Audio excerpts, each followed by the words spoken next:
a ser o a querer ser. Cuando decimos que una persona es narcisista, ¿de qué estamos hablando?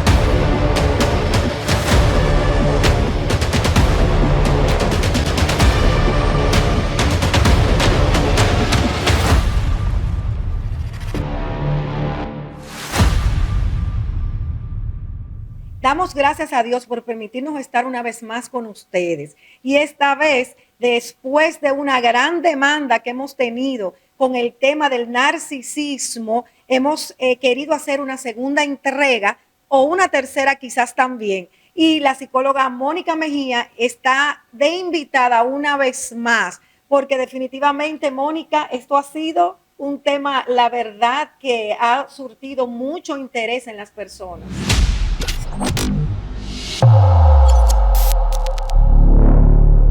Pastora, gracias por la invitación. Desde que nosotros hicimos esa publicación, el mensaje directo comenzó a llenarse, los comentarios, y a mí me tocó el corazón también, porque recibimos mucho testimonio de personas que pudieron salir de relaciones difíciles, ¿verdad? Y de manipulación. Y personas también preguntando cómo lo hago. O sea, yo estoy ahí. Entonces, el ver ese mensaje de yo estoy ahí, la verdad es que a nosotros nos llena de agradecimiento a Dios porque alguien se identificó. Claro. Entonces yo creo que sí hay que seguir respondiendo preguntas de, ok, ¿cómo salgo de ahí? ¿Cómo puedo seguir identificándolo? Tengo dudas.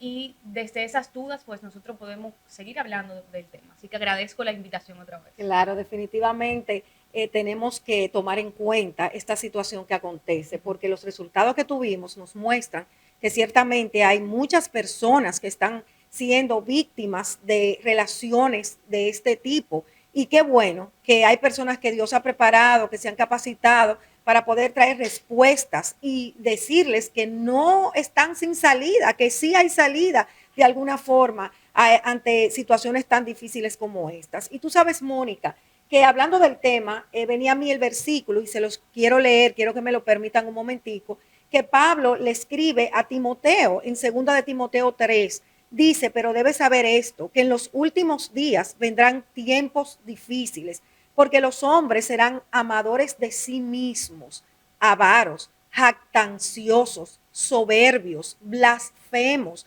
desobedientes a los padres, ingratos, irreverentes, sin amor, implacables, calumniadores, desenfrenados, salvajes, aborrecedores de lo bueno, traidores, impetuosos, envanecidos, amadores de los placeres en vez de amadores de Dios, teniendo apariencia de piedad, pero habiendo negado su poder. A los tales evita. Y sin duda alguna, muchas de estas características de este hombre del último día, como habla Pablo, la tiene una persona, ya sea mujer u hombre, que sea narcisista, que padezca de esta condición. Entonces, Mónica, yo quiero preguntarte, si hay alguien que está envuelto en una relación con una persona que tenga alguna de estas características, ¿cómo puedes realmente sacar a la luz que entra dentro del contexto del narcisista?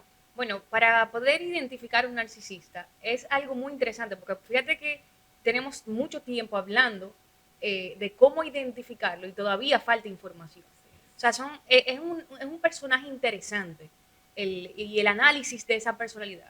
Primero tenemos que identificar dos cosas, y es que todos en algún momento hemos tenido rasgos narcisistas, porque si nos fijamos, al final, yo creo que en general todos en algún momento tenemos que lidiar con el orgullo, con de alguna manera querer llamar la atención, pero lo natural es que cuando ya uno se da cuenta o cuando otra persona nos lo hace saber, entonces, wow, comienza un proceso interno de querer modificarlo.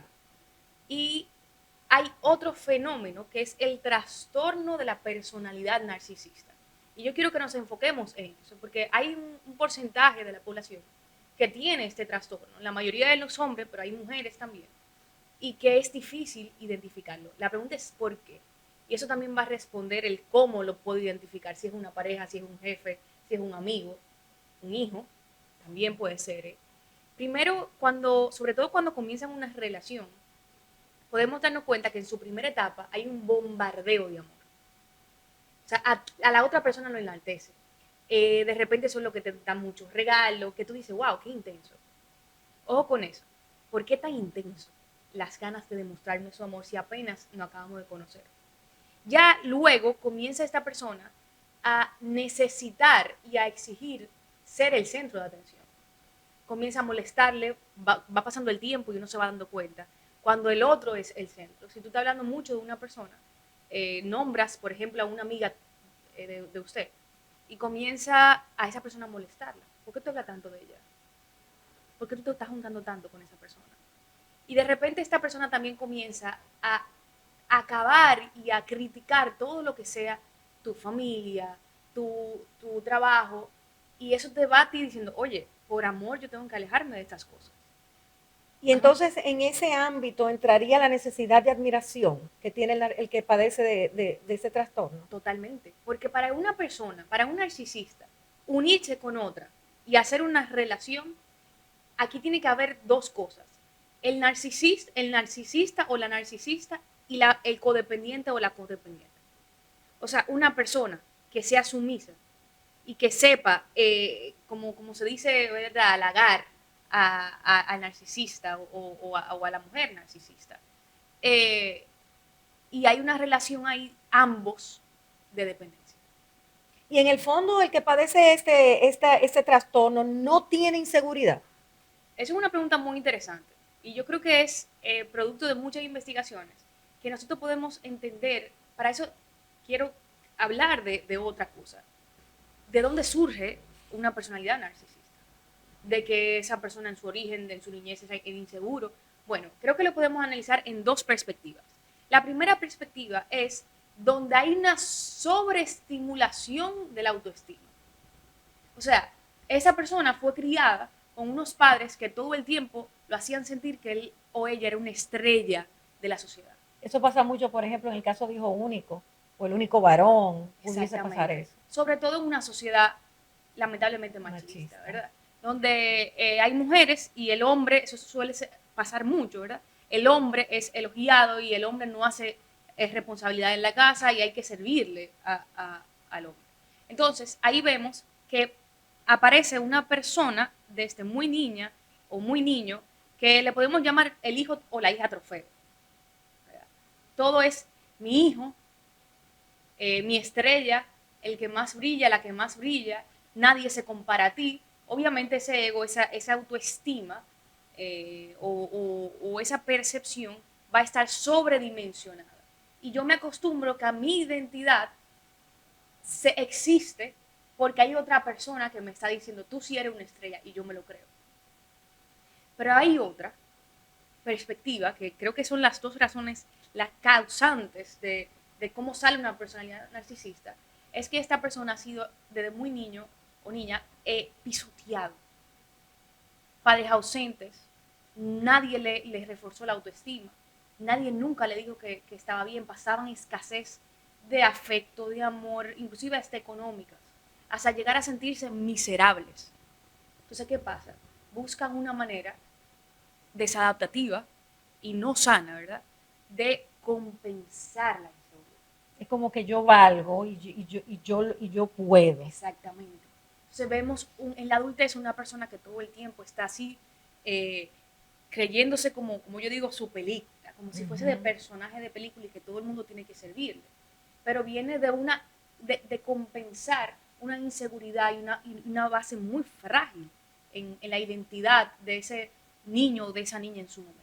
Y luego de adulto, que ya tiene ese trastorno, lamentablemente, serían personas que tienen que hacerse sentir en el sentido de que su opinión es lo que vale, de que lo que esa persona diga es lo que es, y no son personas capaces de entrar en una negociación, en una comunicación con su pareja. Bueno, en una relación amorosa es bastante complejo. Y eso es bueno analizarlo. Y es bueno analizarlo porque para pasar una especie de radiografía a cualquier persona que nos está oyendo, recordar siempre que una relación con una persona narcisista comienza con una persona casi perfecta. O sea, yo me estoy enamorando de una persona que casi llega al cielo de la perfección. Pero eso es bueno identificarlo porque al final todo el mundo tiene errores. Todo el mundo tiene imperfecciones. Entonces, si en una relación, esa persona con que tú estás comenzando una relación es casi perfecta, algo ahí me tiene que hacer ruido. Pero luego, sostener esa relación es complicado. ¿Por qué? Porque sí sale la persona que quiere ser el centro de atención, donde minimizan las enfermedades de la otra persona, donde minimizan hasta el día más importante, que es el día del cumpleaños, por ejemplo. Siempre buscan una manera de llamar la atención, de tener conflictos, de entrar a los hijos en los conflictos. O sea, que no va a ser la persona que se interesa en la vida del otro, en el caso de la pareja, como estamos hablando ahora, que no se involucra en sus asuntos, que no le da importancia a lo que al otro le ocurre. En el siguiente capítulo. El resumen es, yo siempre estoy bien y la otra persona siempre está mal. Y tú tienes que confesar que estás mal. Porque ese es mi indicador de que yo sí te manipulé.